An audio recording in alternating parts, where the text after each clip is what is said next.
Hi everyone. Bihar SSC CGL सचिवालय सहायक science study batch में आपका स्वागत है। यहाँ हम अब तक साइंस में आए सारे प्रीवियस ईयर क्वेश्चन को हम सॉल्व करेंगे और साथ साथ जिस टॉपिक से क्वेश्चन आया है उस टॉपिक को डिटेल डिस्कशन करेंगे, क्योंकि अब साइंस में काफ़ी डीप से क्वेश्चन आ रहे हैं।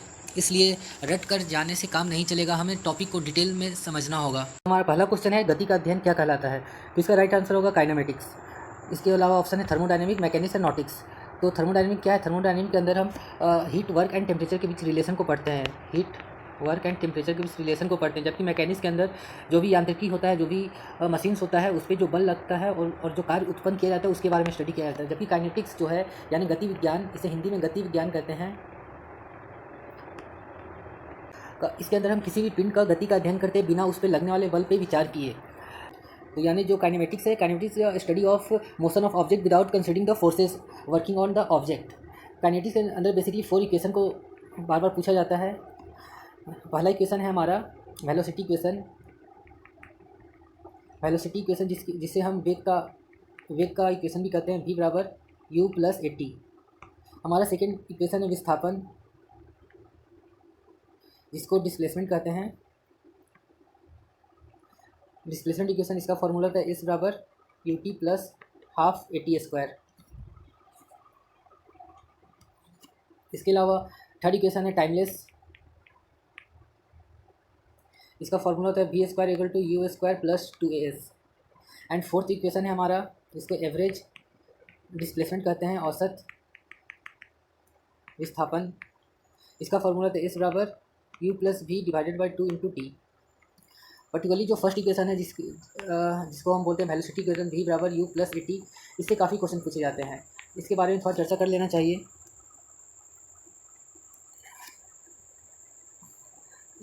वी बराबर यू टी का कुछ एग्जाम में इसका ग्राफ भी पूछ लिया गया है। ये हमारा वेलोसिटी एक्सिस है और ये हमारा टाइम एक्सिस है। वी बराबर यू टी का अगर हम ग्राफ का चर्चा करें, जब भी हमारा u जीरो होगा, अगर हमारा u जीरो हो जाएगा तो हमारा जो फॉर्मूला हो जाएगा,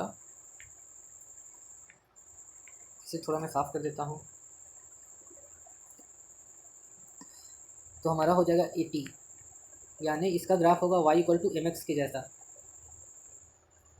जिसका ग्राफ ऐसा होता है। लेकिन अगर u एग्जिस्ट करेगा तो हमारा ग्राफ कुछ इस प्रकार से होगा। जैसे u जितना 2, 4, 5 जितना होगा, अगर उतना ही ऊपर से ये वेलोसिटी एक्सिस में शुरू होगा, क्योंकि जब समय जीरो रहेगा हमारे पास, v बराबर यू प्लस ए टी, जब हमारा टाइम जीरो रहेगा तो ये कंपोनेंट हमारा जीरो हो जाएगा और हमारा क्या आएगा, v इक्वल टू यू आएगा। तो ये हमारा u रहता है। तो ये इसका ग्राफ हो गया। इससे एक क्वेश्चन काफ़ी एग्जाम में पूछा गया है। अगर कोई पिंड है, कोई ऑब्जेक्ट है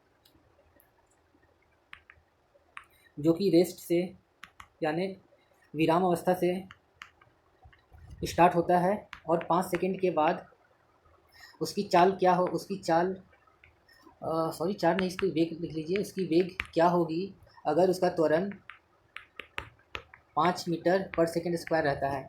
तो जब भी ऑब्जेक्ट रेस्ट से स्टार्ट होगा, विराम अवस्था से स्टार्ट होगा, प्रारंभिक वेलोसिटी यानी इनिशियल वेलोसिटी उसका जीरो हो जाएगा।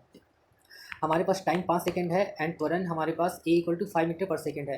अगर हम इस इक्वेशन में पुट करेंगे u प्लस ए टी में, तो u जीरो हो जाएगा, प्लस 5 त्वरण है और टाइम है 5, तो 5 सेकंड के बाद उसकी वेलोसिटी 5 मीटर पर सेकंड हो जाएगी।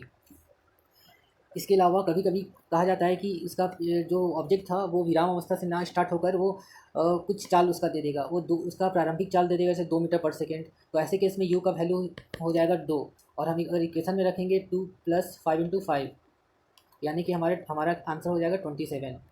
इक्वेशन में जो भी हमने देखा, जैसे कि हमने v को देखा जो कि वेक्टर वेलोसिटी वेक्टर है, u वेक्टर है, a वेक्टर है, t जो है टाइम वो स्केलर क्वांटिटी है। इसके अलावा विस्थापन जो है हमारा वो भी वेक्टर क्वांटिटी है, यानी वेक्टर है जिसको हम सदिश राशि बोलते हैं और स्केलर है जिसको हम अदिश राशि बोलते हैं। तो जिस वेक्टर क्या होता है, इसमें क्वांटिटी का कुछ परिमाण होता है, कुछ मात्रा होता है, क्वांटिटी का मात्रा होता है प्लस दिशा होता है। जबकि जो हमारा स्केलर होता है इसमें सिर्फ क्वांटिटी होता है, जैसे कि 5 मीटर पर सेकेंड हो गया, 5 केजी हो गया, इसमें सिर्फ क्वांटिटी होगा पर दिशा नहीं होगा। तो इस प्रकार से हमारा जब भी डिस्प्लेसमेंट होगा तो हमारा ये वेक्टर क्वांटिटी होगा सदिश राशि, जबकि डिस्टेंस होगा ये स्केलर होगा। इसके अलावा वेलोसिटी होगा, v होगा, u होगा, या हिंदी में कहें तो वेग होगा, ये सब वेक्टर होगा, जबकि चाल होगा, औसत चाल होगा, ये हमारा क्या हो जाएगा, स्केलर। उसके अलावा टाइम भी स्केलर हो जाएगा, तो इस पर भी आप ध्यान रखिएगा। सो हमारा अगला क्वेश्चन है, क्वांटम सिद्धांत का सुझाव किसने दिया था? ऑप्शन है न्यूटन, आइंस्टाइन, प्लांक और पॉलिंग। तो करेक्ट आंसर होगा प्लांक। प्लांक ने क्वांटम सिद्धांत दिया था, इनका पूरा नाम था मैक्स प्लांक। इन्होंने 1901 में क्वांटम सिद्धांत दिया था। इन्होंने कहा था किसी भी वस्तु से जो ऊर्जा का उत्सर्जन और अवशोषण होता है वो सतत नहीं होता है, बल्कि छोटे छोटे टुकड़ों के रूप में होता है या फिर डिस्क्रीट फॉर्म में होता है। दैट इज एनर्जी एब्जॉर्ब और radiated by a body is not continuous, is in discrete manner. ये एक बॉडी है सपोज, अगर इससे अगर एनर्जी रेडिएट हो रहा है, या फिर ये अगर बॉडी एनर्जी को एब्जॉर्ब कर रहा है, रेडिएट मतलब क्या होगा, निकलना, एब्जॉर्ब मतलब अवशोषण करना। तो ये जो ऊर्जा का अवशोषण कर रहा है या फिर ऊर्जा उससे जो निकल रहा है, इसके बारे में एग्जाम में स्टेटमेंट देता है। जैसे एब्जॉर्प्शन एनर्जी का हो रहा है, ऊर्जा का निकलना या फिर जो अवशोषण हो रहा है वह सतत नहीं होता, सतत या लगातार नहीं होता। That is not continuous, energy जो रेडिएट या एब्जॉर्ब हो रही इज नॉट कंटिन्यूअस। तो ये सही बात है, कंटिन्यूअस नहीं होता है। तो ये कैसा होता है, ये डिस्क्रीट फॉर्म में होता है, डिस्क्रीट यानी छोटे छोटे टुकड़ों के रूप में, टुकड़ों के रूप में, या फिर इसे कहते हैं पैकेट्स के रूप में।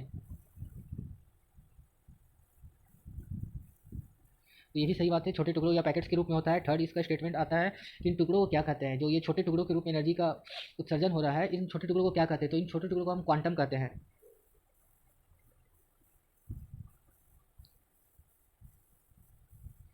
ये भी सही बात है। और स्मॉलेस्ट क्वांटम का वैल्यू पूछता है,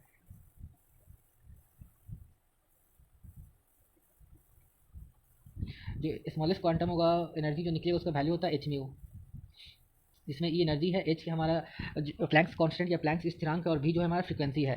हमारा जो भी है ये फ्रीक्वेंसी है, फ्रीक्वेंसी यानी आवृत्ति है। ओके, इसमें एच का वैल्यू कभी कभी पूछ देता है, जो प्लैंक्स स्थिरांक है, प्लैंक्स कांस्टेंट है, इसका एच का वैल्यू पूछ देता है। तो 6.67 इंटू 10⁻³ जूल सेकेंड होता है। ये वैल्यू आप याद कर सकते हैं। अब यहाँ से और क्वेश्चन पूछे जाते हैं, जैसे कि हाँ, और ये जो इक्वेशन आपको दिख रहा है E equal to h mu, इस इक्वेशन को अगर हम देखें तो जो एनर्जी और डायरेक्टली प्रोपोर्शनल है फ्रीक्वेंसी, जो फ्रीक्वेंसी है, तो इसका अगर महत्व देखें हम, इसका सिग्निफिकेंस देखें तो इसका सबसे महत्व यही है कि इसने इलेक्ट्रोमैग्नेटिक वेव जिसको विद्युत चुंबकीय तरंग कहते हैं,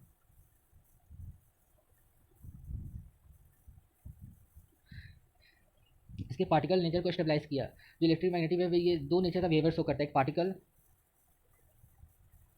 जिसको आप कण बोल सकते हैं, और दूसरा होता है तरंग, तरंग जिसको वेव बोलते हैं। तो ये दोनों के जैसे बिहेव शो करता है। तो प्लैंक्स ने इसकी खोज की कि ये पार्टिकल नेचर यानी कण के नेचर जैसा बिहेव शो करता है। तो प्लैंक्स ने इसे प्रूव किया था, जबकि इसका प्रूफ पहले ही हो चुका था क्वांटम फिजिक्स से। क्वांटम फिजिक्स का शुरुआत भी लगभग प्लैंक्स की थ्योरी से ही हुआ, और ये क्लासिकल फिजिक्स की थ्योरी ने ही इलेक्ट्रोमैग्नेटिक वेव का जो वेव नेचर है वो प्रूव किया था। इससे एक और क्वेश्चन पूछता है यहाँ से कि ब्लैक बॉडी क्या होता है, ब्लैक बॉडी रेडिएशन क्या होता है?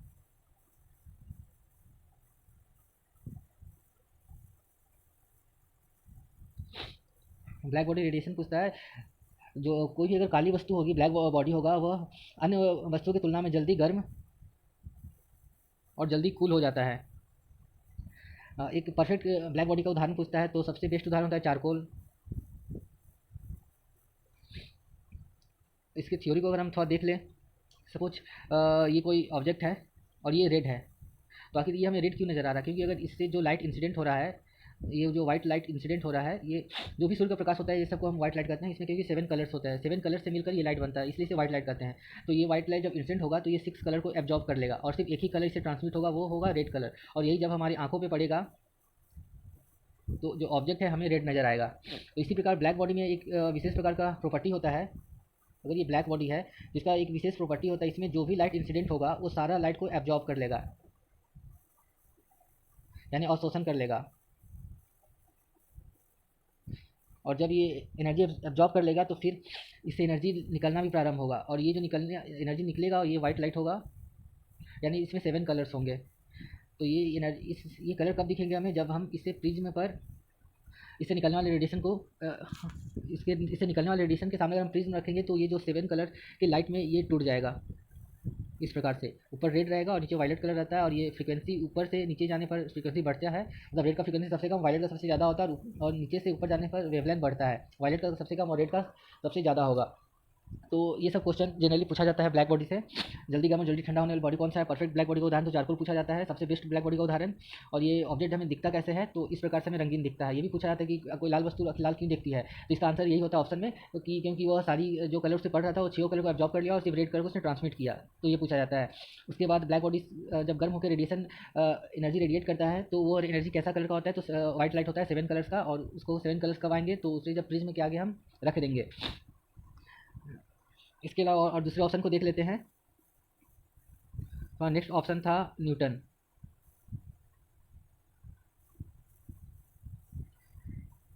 तो न्यूटन ने भी बहुत सारे फॉर्मूला दिए, जैसे कि गति का इन्होंने नियम दिया था, गति का फर्स्ट सेकंड और थर्ड नियम जो पढ़ते हैं, इन्होंने लॉ ऑफ मोशन दिया। इसके अलावा विजुअल लाइट पे न्यूटन ने काम किया है। तो ये सब क्वेश्चन न्यूटन से पूछे जाते हैं। और इसके अलावा एक ऑप्शन था हमारा आइंस्टाइन।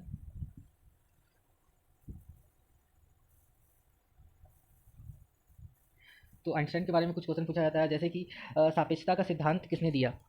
तो इनका सबसे फेमस जो थ्योरी था वो सापेक्षता का थ्योरी था,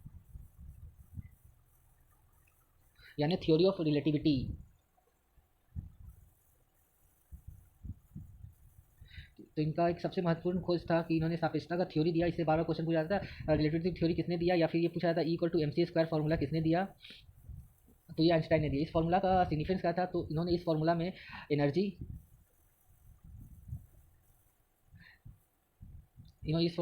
मास स्पेस एंड टाइम के बीच रिलेशनशिप को स्टेबलाइज किया। तो इसका सापेक्षता का थ्योरी में यही था, इन्होंने एनर्जी मास स्पेस और टाइम के बीच रिलेशन को स्टेबलाइज किया। ये भी पूछ लिया जाता है कि सापेक्षता थ्योरी में क्या इन्होंने प्रूफ किया था। और इस इक्वेशन को देखा जाए तो ये क्वेश्चन ये कहता है, अगर कोई बॉडी है, इसमें energy mass space time and speed, इसमें स्पीड भी जोड़ लीजिएगा, ठीक है, इसमें स्पीड भी जोड़ लीजिएगा। इन्होंने energy mass space time and speed के बीच रिलेशन को स्टेबलाइज किया। ये जो अगर कोई बॉडी है, अगर ये लाइट की स्पीड से चलना प्रारंभ कर देगी, इसका वेलोसिटी कितना हो जाएगा? लाइट के बराबर हो जाएगा। लाइट का वेलोसिटी कितना होता है? 3 × 10⁸ मीटर पर सेकेंड। अगर इतना तेज़ी से चलना प्रारंभ हो जाएगा तो मास उसका एनर्जी में इंटरचेंज हो जाएगा, और फिर ये एनर्जी से मास में भी फिर से परिवर्तन हो सकता है, यानी दोनों तरीक़ा से परिवर्तन होता है। इन्होंने ये प्रूव किया था, energy and mass can be interchange. Nobel prize मिला था, वो क्यों मिला था? नोबेल जो मिला था, नोबेल प्राइज़ न्यूटन को क्यों मिला था? तो लोग ऑप्शन में रिलेटिविटी देखकर राइट कर देते हैं, क्योंकि इनका बहुत फेमस थ्योरी है, पर इन्हें रिलेटिविटी के लिए नोबेल प्राइज़ नहीं मिला था। इन्हें नोबेल प्राइज़ मिला था और फोटो इलेक्ट्रिक इफेक्ट के लिए। फोटो इलेक्ट्रिक इफेक्ट, जिसे हम बोलेंगे प्रकाश का विद्युत प्रभाव, ठीक है, फोटो इलेक्ट्रिक इफेक्ट। ये जो फोटो इलेक्ट्रिक इफेक्ट है 2 वर्ड से बना है, फोटोन प्लस इलेक्ट्रिक। ये फोटो जो होता है इसे फोटोन भी कहते हैं। इसका मतलब क्या होता है? प्रकाश। जो अभी हमने बताया, मैक्स प्लैंक ने कहा था छोटे छोटे टुकड़ों के रूप में एनर्जी निकलता है और उन्हें क्वांटम कहा जाता है। तो लाइट के केस में उन्हें क्वांटम ना करके उन्हें फोटो भी कहा जाता है, फोटोन्स कहा जाता है। और ये प्रकाश हो गया, फोटो या फोटोन मतलब प्रकाश हुआ, और इलेक्ट्रिक मतलब इलेक्ट्रिसिटी, ठीक है। तो आइंस्टाइन ने क्या एब्जॉर्ब किया जो फोटो इलेक्ट्रिक इफेक्ट था? एक्चुअली फोटो इलेक्ट्रिक इफेक्ट का खोज आइंस्टाइन ने नहीं किया था, बट इनके थ्योरी को अच्छे से प्रूव उन्होंने किया, पूरी तरह से प्रूव उन्होंने किया, इसीलिए इन्हें नोबेल प्राइज़ मिला था। ये जो अगर इस पर अगर एक मटेरियल है, किसी प्रकार का मटेरियल है, अगर उस पर लाइट पड़ता है यानी फोटोन्स पड़ता है तो इससे इलेक्ट्रॉन का उत्सर्जन होता है। और यही मटेरियल अगर हम एक क्लोज सर्किट में ले लें तो इलेक्ट्रॉन इसमें फ्लो होने लगेगा, यानी इससे इलेक्ट्रिसिटी फ्लो होगा। तो यही फोटो इलेक्ट्रिक इफेक्ट है, जो पूछा जाता है कभी कभी एग्जाम में कि फोटो इलेक्ट्रिक इफेक्ट में क्या होता है। तो फोटो इलेक्ट्रिक इफेक्ट में यही होता है कि फोटोन्स के पढ़ने पर, लाइट के पढ़ने पर, लाइट या प्रकाश के पढ़ने पर उससे इलेक्ट्रॉन का उत्सर्जन होता है या फिर इलेक्ट्रिसिटी फ्लो होता है, अगर पाथ क्लोज रहेगा तो। ये पूछ लिया जाता है फोटो इलेक्ट्रिक इफेक्ट के स्टेटमेंट में। और इसका यूज क्या है? तो इसका बहुत सारे यूज है, जैसे कि रिमोट एंड टीवी में इसका यूज होता है। सपोज ये हमारा रिमोट है, तो इसमें एक ट्रांसमीटर लगा रहता है इसको जब भी प्रेस करते हैं तो इससे एक वेव निकलता है जो जनरली इंफ्रारेड वेव रहता है, और हमारे टीवी में रिसीवर लगा रहता है, यहाँ रिसीवर लगा रहता है। तो जब भी हम रिमोट के बटन को प्रेस करते हैं तो जो रिसीवर रहता है उसे सेंस करता है, क्योंकि रिसीवर में हमारा फोटो इलेक्ट्रिक मटेरियल लगा रहता है, जनरली फोटो इलेक्ट्रिक डायोड लगा रहता है। तो जब भी इस पर रेडिएशन पड़ता है हमारे रिमोट और टीवी के केस में इस पर इंफ्रारेड पड़ता है, तो इससे इलेक्ट्रॉन्स का उत्सर्जन होता है, और ये इलेक्ट्रॉन्स क्योंकि ये क्लोज पाथ में लगा होता है इससे फ्लो होता है, और यहाँ से इलेक्ट्रिसिटी फ्लो होने लगता है जिससे टीवी ऑन हो जाता है। इससे टीवी ऑन होता है, चैनल चेंज होता है। ओके, तो इस प्रकार से टीवी का ऑन ऑफ या फिर चैनल का चेंज हो जाता है, वही एक फोटो इलेक्ट्रिक इफेक्ट का उदाहरण है। इसके अलावा हमारा एक ऑप्शन था, शायद पॉली प्रिंसिपल था, उसे देख लेते हैं। हाँ, पॉलिंग। ओके फ्रेंड, ये पॉलिंग के ऊपर भी हम थोड़ा चर्चा कर लेते हैं क्योंकि इससे भी क्वेश्चन पूछा जाता है। हमने न्यूटन पे डिस्कस किया, आइंस्टाइन को डिस्कस किया, प्लांक को अच्छी तरह डिस्कस किया, पॉलिंग के ऊपर थोड़ा चर्चा कर लेते हैं। पॉली का अपवर्जन सिद्धांत क्या था? Pauli exclusive principle. तो इन्होंने क्या कहा था, no electron can have the same set of all 4 quantum number, यानी कोई 2 इलेक्ट्रॉन्स है, सपोज ये इलेक्ट्रॉन है ये इलेक्ट्रॉन है, इनका चारों क्वांटम नंबर कभी बराबर नहीं होगा। पॉलिस ने यही कहा। सपोज जो क्वांटम नंबर होता है, एक जो हमारा प्रिंसिपल क्वांटम नंबर होता है जिसको हम मुख्य क्वांटम नंबर कहते हैं, दिगांशी क्वांटम नंबर होता है जिसे अजीमुथल क्वांटम नंबर कहते हैं, एल से इंडिकेट करते हैं, और चुंबकीय क्वांटम नंबर जिसे एम से इंडिकेट करते हैं, चुंबकीय क्वांटम नंबर एम, और हमारा जो चक्रण क्वांटम नंबर होता है, स्पिनिंग क्वांटम नंबर, इसको हम एस से इंडिकेट करते हैं। ये जो चारों क्वांटम नंबर हैं किसी भी इलेक्ट्रॉन के लिए, इन चारों का वैल्यू 2 इलेक्ट्रॉन के लिए समान नहीं होगा। सपोज ये पहला इलेक्ट्रॉन है, इसके लिए इसका वैल्यू मान लीजिए 2 आ रहा है, 3 आ रहा है, 1 आ रहा है, और इसका क्लॉक आ रहा है। तो दूसरे इलेक्ट्रॉन के लिए भी ये वैल्यू कम्प्लीटली 2, 4, 1 नहीं, और ये एक जैसा पूरा नहीं होगा, दोनों का वैल्यू डिफर करेगा, और ये तीनों वैल्यू आपस में मैच कर जाएगा। सपोज दोनों इलेक्ट्रॉन के लिए एन, एल और एम, यानी principal quantum number, azimuthal quantum number और हमारा चुंबकीय क्वांटम नंबर, मैग्नेटिक क्वांटम नंबर, तीनों का अगर वैल्यू एक समान हो जाएगा इसके लिए भी और इसके लिए भी, तो स्पिनिंग क्वांटम नंबर का वैल्यू दोनों के लिए अलग हो जाएगा। तो यही पॉली का एक्सक्लूसन प्रिंसिपल। एक्सक्लूसन मतलब निकालना, और ये वर्ड को हम पकड़ेंगे तो एक्सक्लूसन का अर्थ होता है निकालना। तो ये किससे इस ग्रुप को निकाल देगा, ये जो हमारा चक्रण quantum number, spinning quantum number है, उससे इस ग्रुप को उसको इस ग्रुप से निकाल देगा, यानी कि एक्सक्लूड कर देगा। तो एक इलेक्ट्रॉन के लिए इसका अगर मूवमेंट क्लॉकवाइज होगा तो दूसरे इलेक्ट्रॉन के लिए एंटी क्लॉकवाइज हो जाएगा। तो यही था पॉली का एक्सक्लूसन प्रिंसिपल, पॉली का अपवर्जन सिद्धांत की किसी भी 2 इलेक्ट्रॉन्स के लिए सारे क्वांटम नंबर के जो वैल्यू होंगे वो एक बराबर नहीं हो सकते हैं। सो में अगला क्वेश्चन, वह यंत्र जो अत्यधिक ताप मापता है कहलाता है पायरोमीटर, पायरोस्कोप, पायरानोमीटर एंड पैक्सनोमीटर। तो इसका करेक्ट आंसर होगा पायरोमीटर, ऑप्शन ए जो है पायरोमीटर, इसका करेक्ट आंसर होगा। जो पायरोमीटर है वो 2 वर्ड से बना है, पैरोमीटर।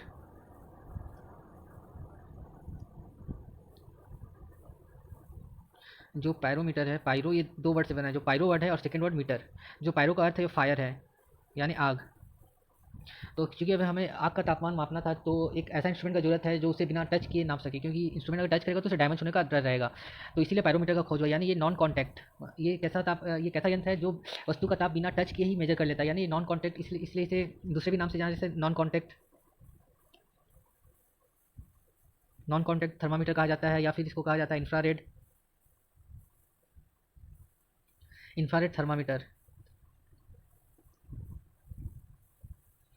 ये सब नाम से इसे जाना जाता है। यानी पायरोमीटर एक ऐसा यंत्र है जो बहुत दूर की वस्तुओं को ताप मापने में यूज होता है। इसका यूज क्या होता है, डिस्टेंट ऑब्जेक्ट, बिना टच किए, बिना नॉन कॉन्टैक्ट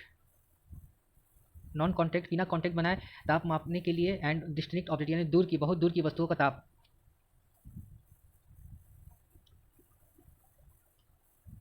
दूर की वस्तु का ताप मापने के लिए, और नॉन कॉन्टैक्ट बिना कॉन्टैक्ट के ताप मापने के लिए इस यंत्र का यूज होता है। या फिर आप ये भी बोल सकते हैं अत्यधिक ताप मापने के लिए, जो ऑप्शन में दिया अत्यधिक ताप मापने के लिए, इसमें भी इसका यूज होता है। तो इसका प्रिंसिपल क्या है फ्रेंड्स,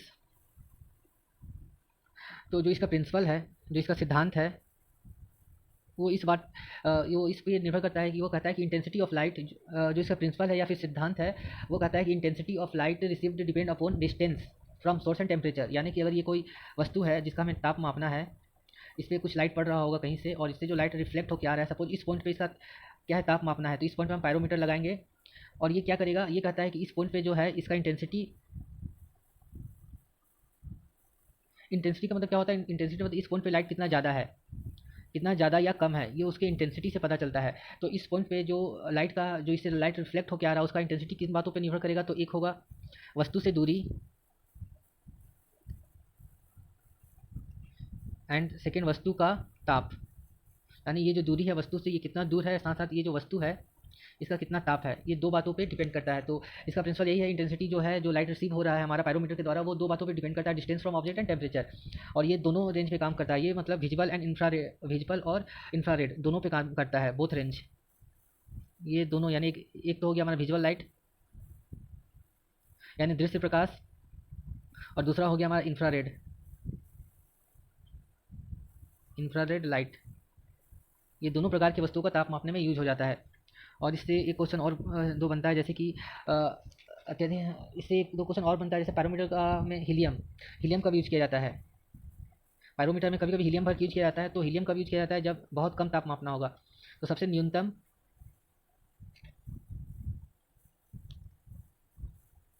ताप पायरोमीटर से अगर हम न्यूनतम ताप मापना चाहते हैं तो उसमें क्या यूज करेंगे, हीलियम यूज करेंगे। ओके,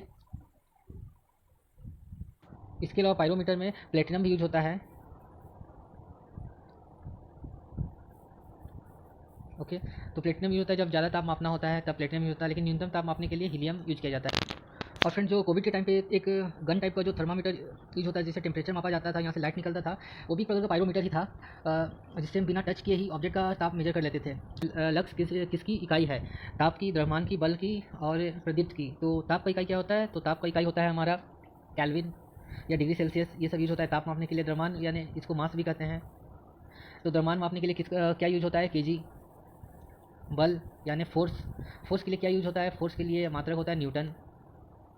और प्रदीप्त जो है इसके लिए क्या यूज होता है, इसके लिए लक्स यूज होता है, जो कि हमारा राइट आंसर है। प्रदीप्त, इसको प्रदीप्त घनत्व भी कहते हैं या फिर इल्यूमिनेंस कहते हैं।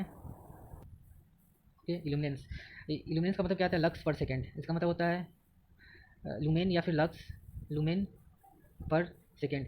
यानी कि कोई जो बल्ब है, सपोज ये बल्ब है, बल्ब से जो लाइट निकलता है, इस लाइट को क्या कहते हैं, इस लाइट को लुमेन कहते हैं, लुमेन कहते हैं या फिर लक्स कहते हैं या फिर इसको फ्लक्स कहते हैं।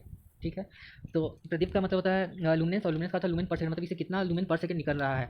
तो जो हमारा एलईडी लाइट होता है, हमारा अगर एलईडी लाइट होगा और ये 9 से 10 वाट का होगा, तो इससे लगभग 800, रफली 800 लुमेन निकलता है, लुमेंस निकलता है। जबकि हमारा जो सी एफ एल था, ये अगर 9 से 10 वाट का यूज करेंगे तो इसे रफली 550 लुमेन तक निकलेगा। मतलब कि देखिए यहाँ क्या हो रहा है कि यहाँ 9 से 10 वाट बिजली तो खर्च कर रहा है सी एफ एल, लेकिन लाइट कम दे रहा है, लुमेन कम दे रहा है। लुमेन कम देगा मतलब लाइट कम ब्राइट होगा। और ये ज़्यादा एल ई डी जो है ज़्यादा लुमेन का लाइट दे रहा है, मतलब यहाँ से लाइट ज़्यादा ग्लो करेगा, ज़्यादा ब्राइट होगा। अगर इसके अलावा अगर हम रेगुलर लाइट जो हमारा ट्रेडिशनल लाइट था उसका बात करें, हमारा ट्रेडिशनल लाइट था, इससे करीब 60 वाट का जो बल्ब लगाते वो हमें 800 लुमेन देता था। ओके, तो यहाँ रेगुलर बल्ब में भी देख रहे हैं कि 800 लुमेन, मतलब एलईडी लाइट की जितना ब्राइटनेस पाने के लिए हमें 60 वाट यूज करना पड़ रहा है, बिजली खर्चा करना पड़ रहा है, तो जो कि बहुत ज़्यादा था। इसलिए ट्रेडिशनल लाइट को सीएफएल ने रिप्लेस किया। तो सीएफएल में भी बिजली का बचत हुआ, लेकिन उतना लुमेन नहीं दिया। तो फिर सीएफएल के बाद एलईडी आ गया। एलईडी अब जितना बिजली सीएफएल यूज करता था उतना ही बिजली यूज करके ये ज़्यादा लुमेन दे रहा है, ज़्यादा ब्राइट लाइट दे रहा है, इसलिए आजकल सीएफएल बहुत ज़्यादा यूज होता है। सो हमारा अगला क्वेश्चन है, एक अशक्ति का समतुल्य होता है 746 वाट, 746 वाट, 647 वाट और 647 वाट। तो करेक्ट आंसर होगा ऑप्शन ए 746 वाट।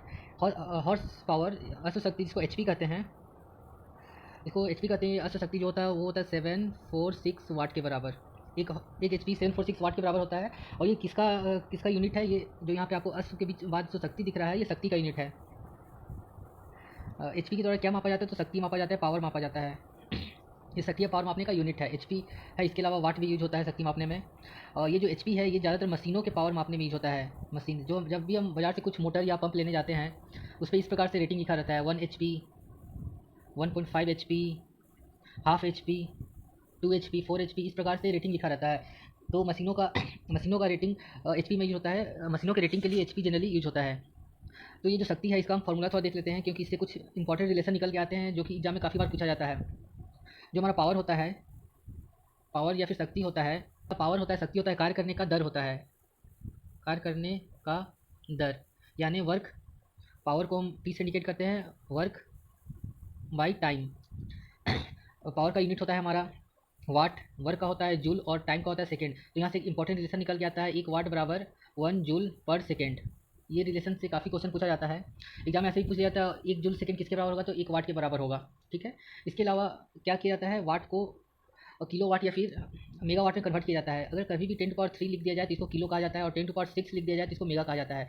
अगर हमें इसको किलो में कन्वर्ट करना होगा तो दोनों साइड 10⁻³ से मल्टीप्लाई कर देंगे, दोनों साइड। तो यहाँ आ जाएगा 10⁻³ वाट, और यहाँ हो जाएगा 10⁻1 इंटू 10⁻, मैं ठीक से लिख देता हूँ इसे, 10⁻³ जूल पर सेकेंड। तो 10⁻³ को भी मैंने बताया क्या लिखा जाता है, किलो लिखा जाता है। ये हो गया किलोवाट, यानी 1 किलोवाट किसके बराबर हो जाएगा, 10⁻³ जूल सेकेंड के बराबर हो जाएगा। इसी को कभी कभी उल्टा घुमा के लिख देता है, 10⁻³ को उधर लेके चला जाएगा, तो यानी 1 जूल सेकेंड किसके बराबर हो जाएगा, 1/10⁻³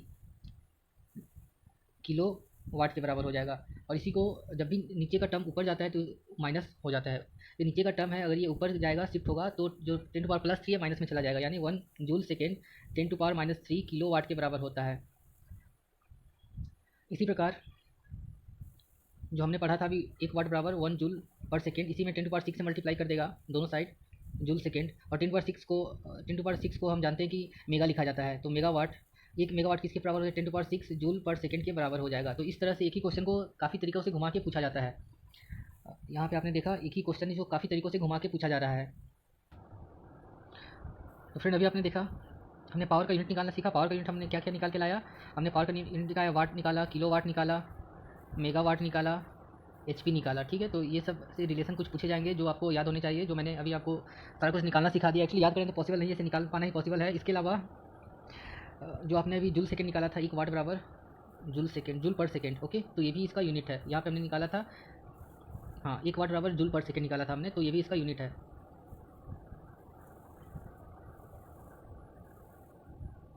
ठीक है, अगर आपको वीडियो पसंद आता है तो चैनल को लाइक एंड सब्सक्राइब करें, और साथ साथ कमेंट करें, और कमेंट में ये बताएं कि आपको ये वीडियो कैसा लगा और इसमें आप क्या सुधार चाहते हैं, इसे मैं क्या और शॉर्ट करूं या फिर डिस्कशन को कंटिन्यू करूं। Thank you.